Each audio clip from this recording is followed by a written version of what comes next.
Sebetulnya sih situasi hari ini udah mengerikan nih. Negeri ini terombang-ambing tanpa arah. Saat ini tuh kebetulan sedang banyak cobaan ya. Menurutku kita nggak fokus sekarang. Nggak ada ikatan di depan, kita mau kemana.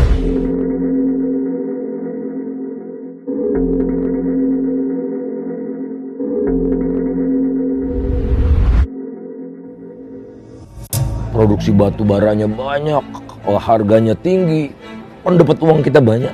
Uangnya itu harus dihabiskan tahun itu juga. Kalau kita nggak punya respect kepada kesenian, itu akar dari kebudayaan bullshit dan pembangunan kebudayaan di Indonesia. Perhatikan dong.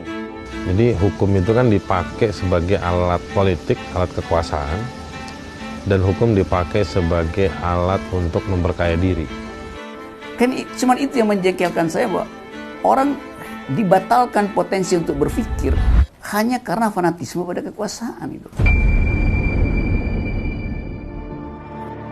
Ingin agar supaya mahasiswa punya atau publik umumnya punya cara berpikir lain dalam melihat masa depan ini, maka dibuat sekolah itu, sekolah ilmu sosial. Tapi cuman mungkin 3 tahun terus dilarang oleh pemerintah karena dianggap itu di luar pakem.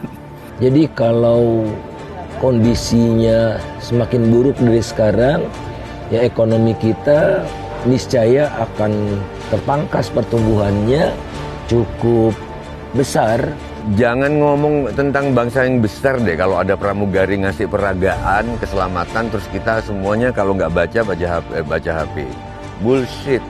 Karena berarti dia nggak care sama orang. Ini loh yang bikin stres di masyarakat. Kok gue tukang sampah, anak gue jadi tukang sampah.